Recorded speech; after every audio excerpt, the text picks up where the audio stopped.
Okay, now on the engine side, basically what we need, we like very much is the exposure. We still don't have very much exposure.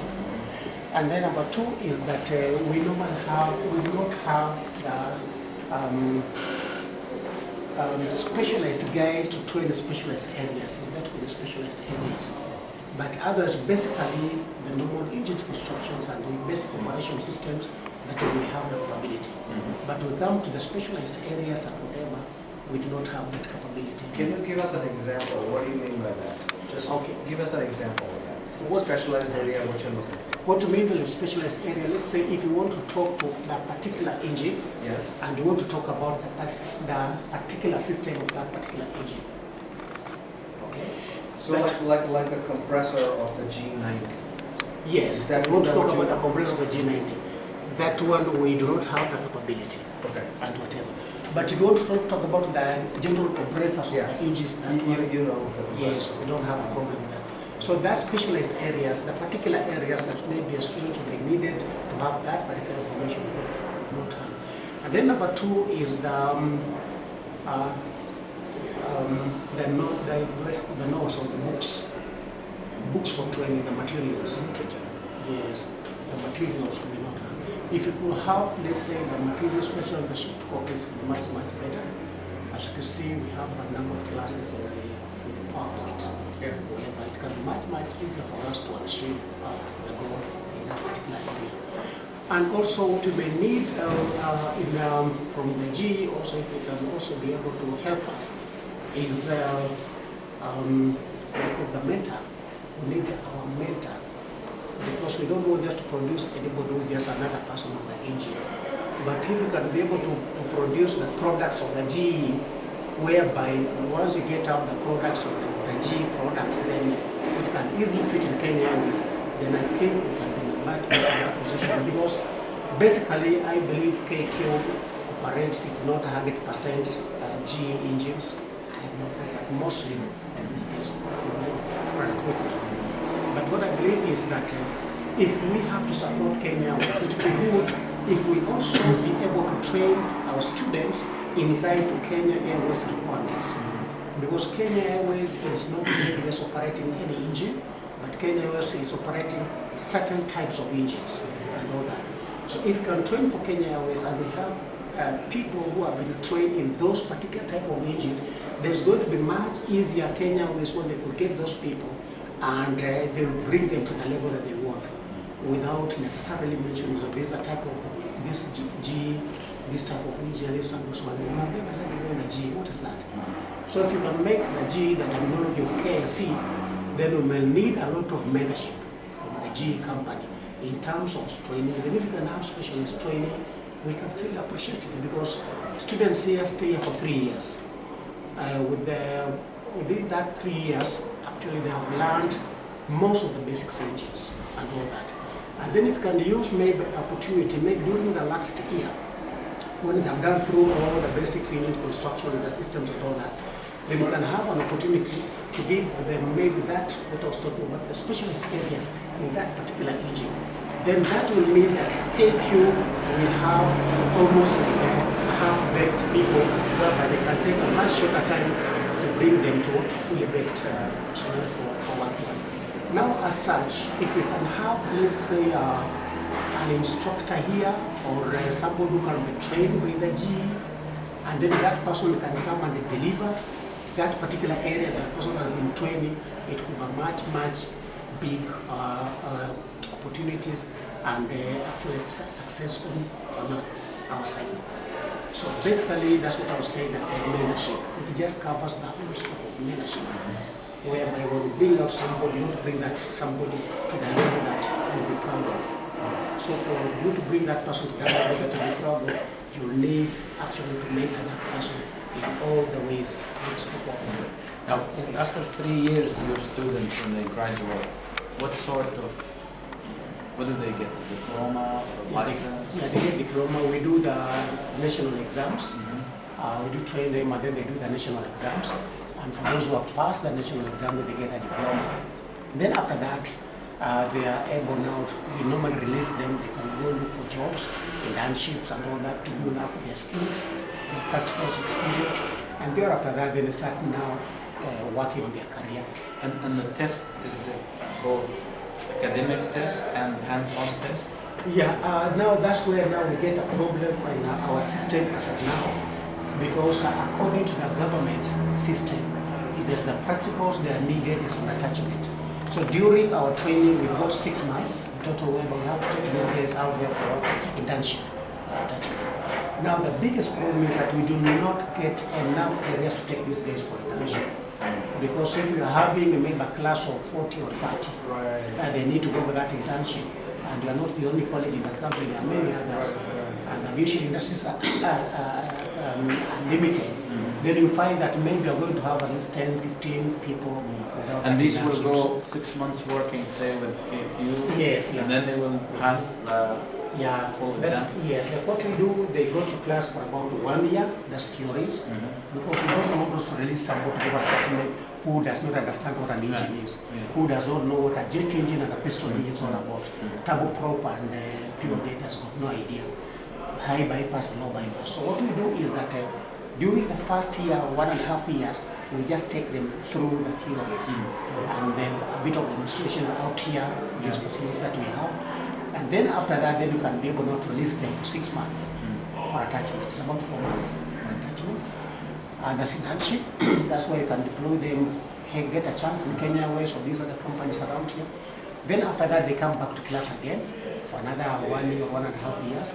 And by that time, so now they are doing their final exams at the end of the 3 years.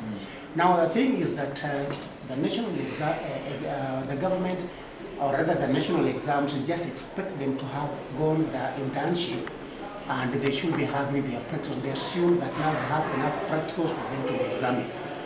Now that's what now brings us the question mark for us. For us to produce the characters that we want, we have to look out for the items or other training facilities that can make us achieve that, especially for those who never got the chance. So as such, that's why you find that we have those engines out there and many, many other items around, whereby we can be able now to give them that part that they might be lacking and whatever. We also have an approved demo in piston and propellers overhaul. Down there is a workshop which I also show you, whereby it's approved by the CA. So in this case now, for the piston engines and propellers were very much welcome because we have our own AMO. And these cars, these are functional AMO whereby they'll be able to see the documentation that that are called for in a real situation. And that accounts for the 6 months of attachment? Yes. Now like our workshop here, we do that account for the 6 months attachment, and because it's our own facilities, we can walk there at any time, so long as we're not interfering with what's going on, and the students can be able to see what's going on. And we do attach few, then maybe 2 or 3 or 4 rotatingly. Has the attachment, does it need to be to a certified place or not? No, attachments is normally not certified. What we just normally do is that as a college, it's your responsibility to make a follow-up and see what's going on, and maybe try to shoot questions here and there. So when a student, say, goes 6 months to KQ, does he work on stuff or he just learning? Normally what they do is they work with the experienced engineers or students. But basically what is lacking currently is a formal, structured way of them working. Because some will come into the workshop, some will go into the hangar, and they will participate in any worker that is there. Normally that's what happens. Now, after that, they are basically given a letter showing that this individual was in Kenya Airways for 3 months on attachment, and he was attached in the hangar. Basically that. So there is no assessment currently for that hands-on. Yes. Yeah, so what we normally do as a college in this case, like us, we normally provide them with the worksheets. So when the students out there, you will say today, I expected maybe in installing or removal certain components. And then by the time we go around assessing them, we want to see what they are doing, and we expect the person in charge of that company to countersign for that student. that is true these students participated in this area and all that. So when they come after 6 months or so, we want to see those worksheets. Okay. Besides visiting them there, we want to see the worksheets. This person also participated, and it was assigned by the engineer on ground, who was the supervisor or supervisor in this case. And then it's only after that that us as a training institution, now we give our own, we award our own marks there. That marks in most cases might not go to the NEC, because NEC is not a requirement. But for us, we have to get to know that we are at least achieving our goal. Perhaps just to add to what the director is saying, apart from the national assessment, the college also conducts an internal diploma. And it is within that internal diploma that the practical marks for practical lessons and attachments, like the KQ1, that is where that mark features. That is a very valid certificate, because it actually is recognized on the basis that it covers a very broad area of assessment and delivery of material. And this diploma then qualifies this person to apply for a job at a place like it. Yes. Yes.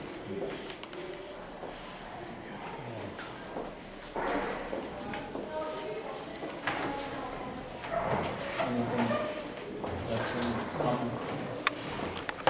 They're doing some similar things like the last institution. How much of your engine training that you have, the hands-on piece, uses visual aids? I saw something when we walked by in the classroom, there was a combustor up on the projector. So how much of that kind of tools are you using in training? Oh, a lot of it. A lot of it? Let me share with you, sir, and he will bear witness. We actually overteach.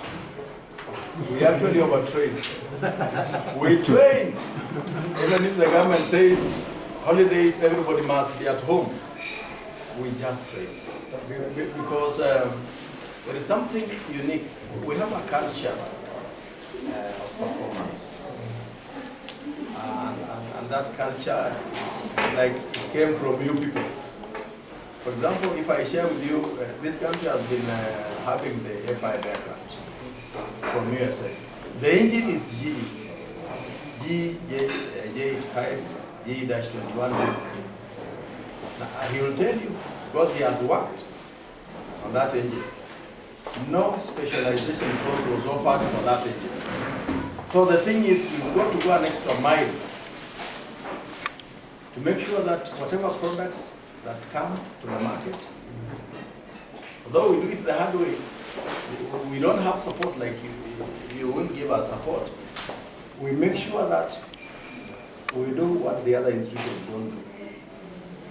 So every time we are teaching, let's say, about the combustion chambers, we make sure we teach it the hybrid way, and then we narrow it down. We say, this aircraft uses GE. For example, Dark Aviation, they are having a CRJ. They are having a CRJ is using an engine. Now, this is a very new engine in the region. But when we give out this manpower to join those airlines, we must make sure that they deliver. So we do everything practical. We use classroom facilities. We use the workshop facilities. Just to make sure we deliver. That's what we do. Yeah, so we have a bit of the soft copies. I mean, books that the Rolls Royce, basically that's what we normally use, basically, and all that, and the others here and there, where we normally use based on the soft, on the PowerPoint. But the thing is that that's not good enough, and I believe if given a chance to support Kenya Airways, the best thing is that to make Kenya Airways have as less pressure as possible in bringing up the people that may be given a job there, or rather who have passed through our institution, to bring them to the level that they want.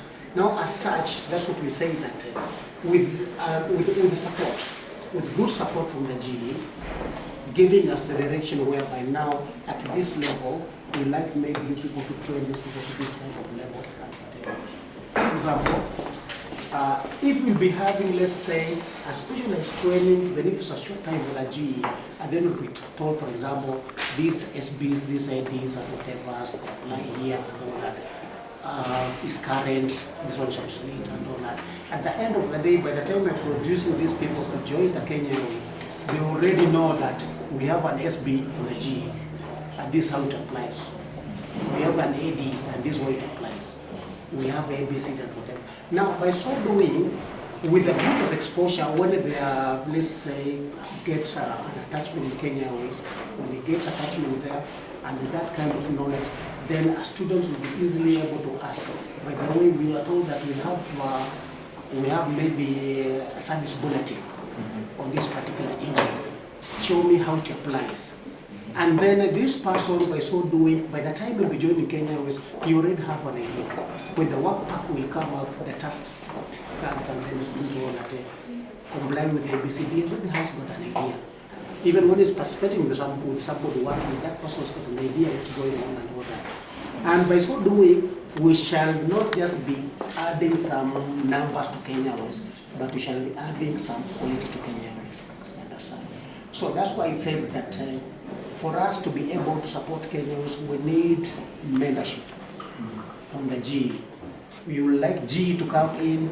We would like GE to come in specifically to say now, you guys, we want you to train people for Kenya Airways to work on our engine, and for our engine to be reliable or whatever. We want your students to cover these areas, at least when they are still in college.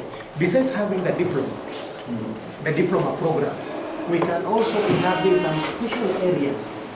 We can call it then a special training, whether it will be maybe after they have graduated diplomas after 3 years, then we can call them back and say, hey, we have a special course, whether it's 2 weeks, 1 month, or 2 months, or 3 months, for this particular engine. And then in this case, by the time they are joining Kenya Airways, they'll be somewhere. Yeah, they'll be at a certain level. Myself, as a practicing personnel, I'll get to know that if I can get a student who will be able to get to know what size of a spanner do I need to open this bolt or nut. That's the person that I would like. But if I'll get a student who will tell, for example, I want an open spanner and does not understand what the hell is open spanner, or I tell him, give me 5/16 or a quarter 7/16, and the guy goes about taking 1 inch and start looking where do I get the 7/16? You say what spanner, how does it look like, and all that. That's not the right person.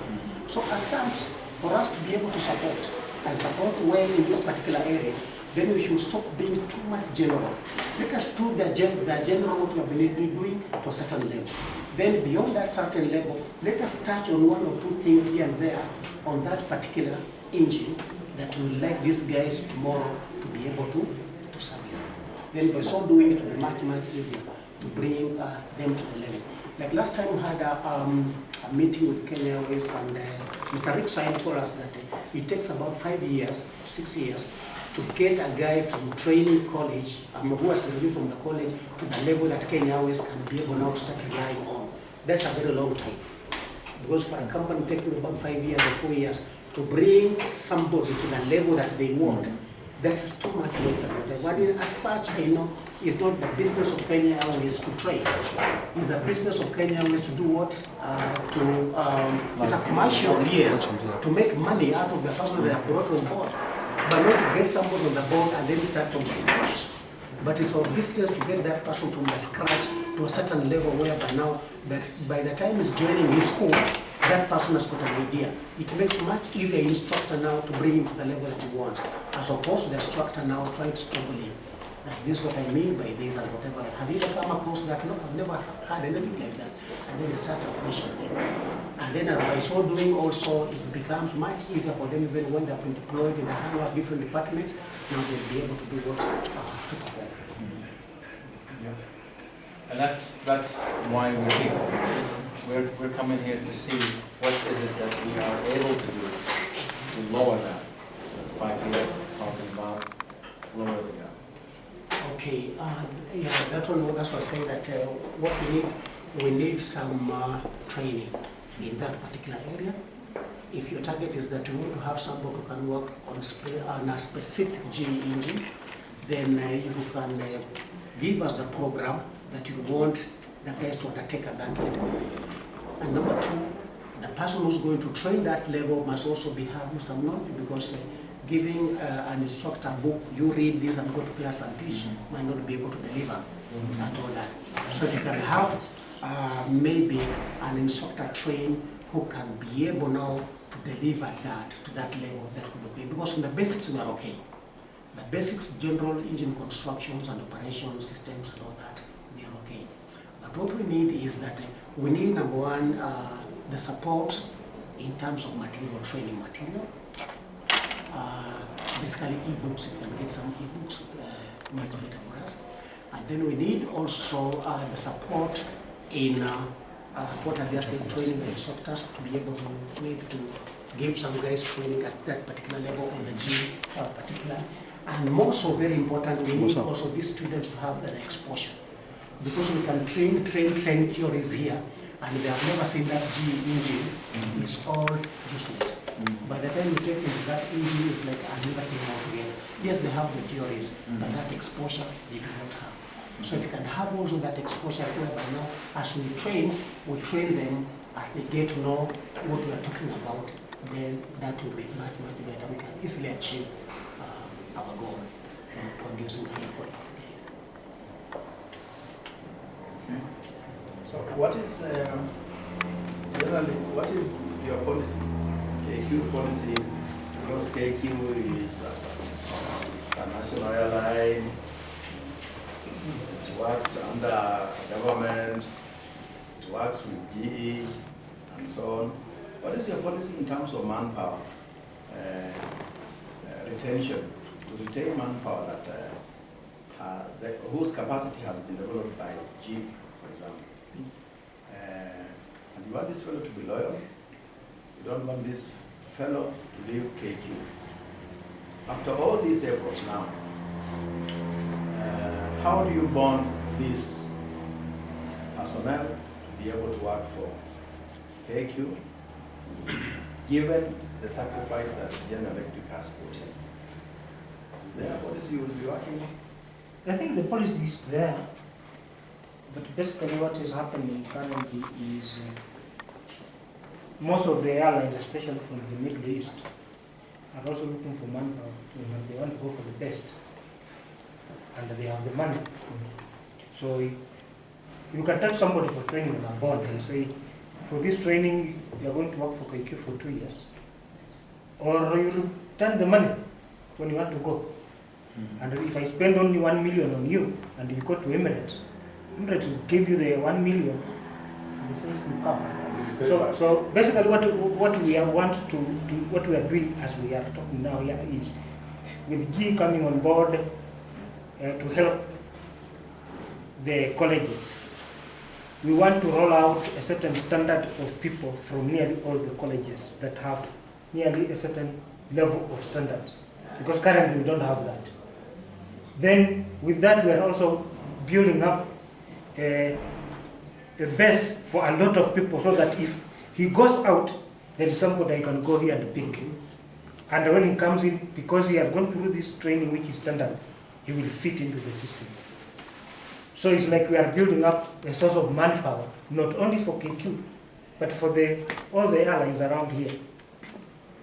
So what we want to do is standardized training, with GE coming on board where they can, Boeing coming on board where they can, and the colleges doing what they can, KQ doing what we can by giving the students chance to work on the aircraft and getting them attachments so that they can learn the culture of the airline as they are still in school. So basically that's what we want to build. We've never done it. We build engines, we sell them to the airlines. So KQ buys our engine. In the industry, it's assumed that they are, at these airlines, technicians qualified, certified to work on these engines. They buy a GE engine or a Rolls or a Pratt, then on that particular engine, they send their qualified, approved technicians to our school. Now, our school teaches you the specifics of the engine, that this is the pump and it goes here and this is the tools. And it doesn't teach you the theory of the pump and the theory of, because you supposedly know You that. have that. Right. So this is how we've been living our lives forever. Till we go to Zambia, and in that conference, Rick said, what I want is the entry-level students or graduates, entry-level graduates coming into the airline, we feel that they're here and the knowledge they need to work for us is here. And this gap, can you help? Maybe we can, so we're on an exploratory mission, because this is outside of our toolbox. And it's a different It's also a problem challenge for for us. you now. It's a big challenge. It's a different problem for us also because in the US, where GE's aviation is, headquarters is, we don't really train our people.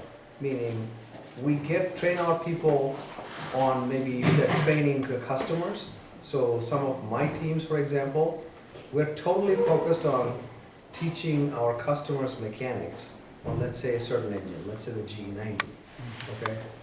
I don't teach anybody at GE. We only teach people that buys our products. So when we hire somebody, he comes in with an A&P license from a recognized school and hopefully has real airline experience. And so he brings in all that know-how, and we just make him an instructor, if you will, to your point, make sure that he can deliver the message. So we never have to do this for our people. We have engineering training programs with internships with engineering schools. That's different than smelling the fuel and, getting our hands dirty. So this is an interesting thing for us because we never had to plan for this. Yeah, And why is it important? It's important to us too, as it is for you all, because engines are becoming more and more complicated. And I remember when I started working on JT8s and RB211 22Bs and all that, you had that troubleshooting mentality, and now it's airplane talks to the maintenance facility and it's all magic. So you need to have higher level of training. So we realize that. So we want the people who work on our customer engines to be really good, because at the end of the day, when you have a problem with the engine, they say, that's a G engine, is not working. Right. So we have a selfish interest also to participate in this, not just selling the engines and then we'll see you, because we have now. It's like a long-term marriage. We're 15, 20 years with the customer on this, and we want to make sure that these engines are given the tender love and care that they deserve. Yeah, like President Whitney Canada has had those concepts for a very long time before they closed down and handed over to other training. And it's very unique for us because of on the pipeline, which is this unique thing. So if this was design engineering, or if this was manufacturing, we train the heck out of everybody, because we design and make parts and put an engine together. It's this interface with the aircraft. That's where we basically, at least in the West, we just get the people and we then teach our customers. We never had to worry about the problem that Rick has, for example, here. So it's a very interesting thing we're trying to solve. Now, can you make KSA a little bit training center for you Well, I'm sure other people, in Africa? it has come up before. You're not the first one to say that. I have to say.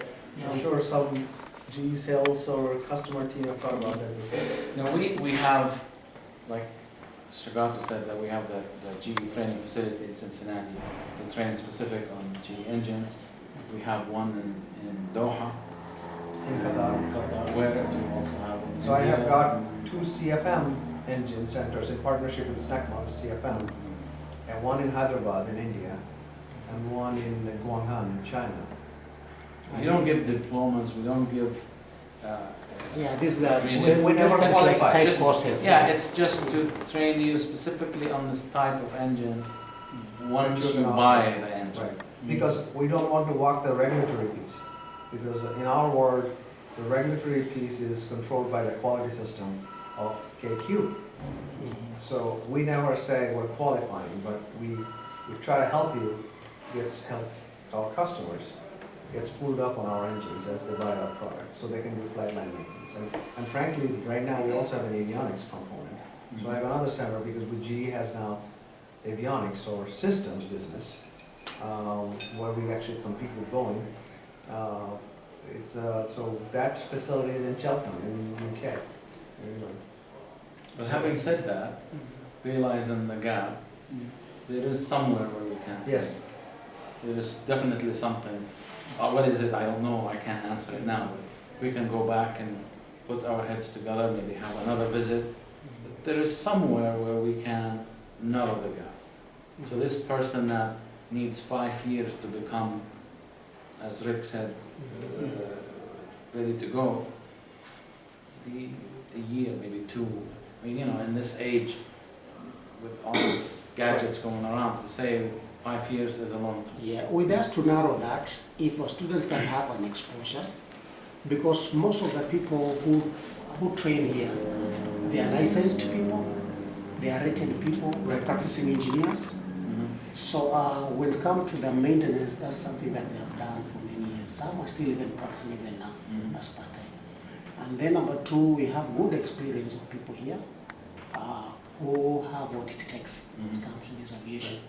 Now, the biggest area, if our students can have an exposure and they get support in terms of training, I'm sure that gap will be narrowed. That gap is narrowed because when a student is going to KQ, he does not understand what a G is, but he knows that we are told jet engines, we have low bypass and high bypass. Those are basics. So if you have in your shop downstairs, just as best case scenario, you have a CF-34 engine sitting there, and your students training them. When they go to KQ, they've touched the CF-34-8 or -10, they boroscope, they remove the parts, put them back together, they did all of that. So when you get somebody like that, I'm sure it won't take 5 years to get him to sign off the engine, maybe a year, maybe 2. That's Nirvana. Because now you have also touched in this area like boroscopes inspection. Yeah. These are the people that maybe they will just learn you have the NBT that can be carried out, but they have never seen it. Yeah. Now those are kind of facilities. If you can have such kind of facility, they will be able to see the engine, the inside, and all that. And such a person, once he has done here and all that, and you'll be able to perform it, go to KQ, and the KQ decide that you're going to be in charge of these areas. This is someone to have a place to start with. When you talk about the non-destructive testing, let's say the ultrasonics and all that, if you can have the equipment that can enable us, help these people to be able to find out, to carry out the ultrasonics or whatever that NDT, the inspections, those equipments, then we can start now producing something to be able to do that. Because otherwise, apart from the engine's construction, actually there's very little that we do. We don't have the equipment, we don't have anything. Apart from the engine's construction, whereby you can tell them this is how the engines look like inside. And the farthest we can go maybe is to open the casings and then, I guess what we are talking about, the ABC of the engine. Apart from that, they've got almost no knowledge apart from that. So as such, by the time they are going to KQ, the best they can act is a spanner boy. To give a spanner, hold here, open here, close it, and when they close it, somebody has to be there, see what they are doing and all that. But once we get this kind of as like the NDT testing equipment, if you can have them, and we can have special tools that are required, then they'll be able to do what they'll be able to handle it. The avionics, I will also show you our avionics shop down there. We have tried the level best that we can to put some few items there, maybe oscilloscopes and all that. But that's not good enough because when you talk about the avionics, you want to get to know that can these guys reroute the cables effectively? Can these guys be able to get to know if the airspeed indicator is working or whatever. Is there something that this guy they can refer to? If you're having the radio problem, is there a way that they can learn how to troubleshoot? And these are the areas where when a guy lives here, knowing very well this is how to troubleshoot if you have a problem, and this is how to do it. This person, once he gets employment, then it's just much easier for him to be converted.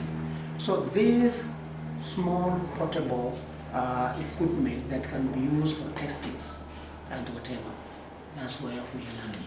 But if we can have that, then we shall be able to give that kind of opportunity to carry out tests and functional checks. And once he has done that, person has done that, this is like a good ready material for an airline. We shall be able to reduce the 5 years into something minimal. So if you can show us downstairs the engine side. I know you opened the GE systems, but our scope on this mission is engines. Okay.